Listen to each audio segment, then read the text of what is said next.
هوټل ریاض آباد سره تعلق ساتلو او دلته موږ د برانچ کولاو کو د لیډ مارکیټینګ په نوم باندې موږ یو آفیس و اسلام آباد کې بل و پېښور کې نو موږ زیاتره خلک چې وو هغه به هلته راتله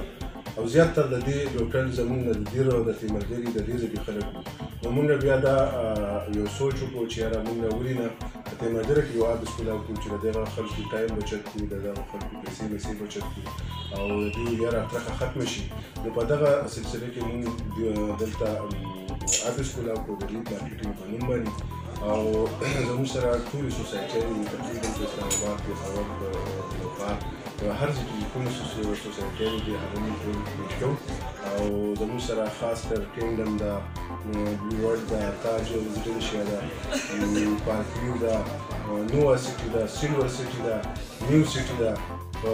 پېښور کې چې دا زموږ سره سټیلایټ ټاون دی دا ټولې دغه سوسایټیانې موږ اپډیټ کړو ډېر خلکو ته دا پیغام ورکړو چې دا آفیس موږ خاص کر د دغه لوکل د دغه ډېر د تیمرګري خلکو دپاره پلان کړی دی دوی دې راشي او زموږ سره د انویسټمنټ وکړي زموږ مطلب دا دی چې که په اسلام آباد کې غواړئ که په پېښور کې غواړئ که په لوکار کې غواړئ دا خلکو ته موږ دعوت ورکوو چې راشئ او خپل انویسټمنټ چې په صحیح ځای باندې په صحیح طریقه باندې وکړئ موږ ټول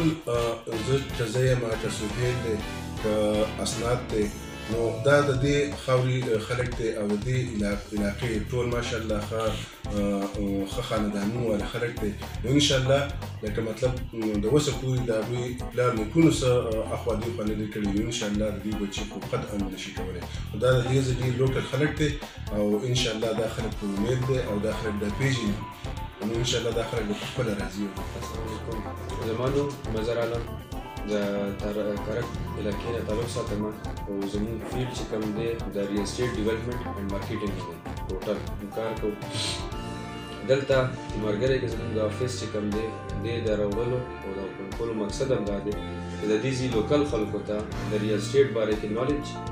او ورسره نوره پوهه ورته میلاو شي چې هغوی د دې فیلډ ته راتګ شروع ځکه زموږ د دې پښتنو بلډ ته پوټنشل ډېر سیوا دی خو هغوی ته هغه رهنمایي نه میلاویږي چې هغوی په هغې طریقه باندې ځان ته انویسټمنټ وکړي یا څه ښه فیوچر دپاره مخته څه مزل کوي ځان سره نو زموږ غټ مقصد دا دی په دې آفیس جوړېدو کې او د دې زموږ چې ټیم دی موږ سره دلته لوکل ټیم دی شوکت بھائی دی چې هغه هم ذکر رهنمایي به تاسو سره کوي سهیل بھائی دی اسناد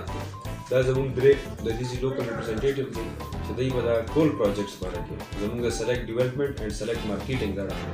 چې څومره هم پروجیکټس باندې کار کېږي تاسو ته به دا ټول دلته هغې انفارمیشنز د هغې باره کې چې د هغه کم ځای کې جوړېږي څه شی جوړېږي او کم سروسز مو ورکوو او انشاءالله په راتلون وخت کې موږ ګرځي چې په تیمرګره کې دننه خپل کمرشل پروجیکټ به لانچ کوو انشاءالله ډېر زر به تاسو ټولو ملګرو سره هغه پروجیکټ شیر کېږي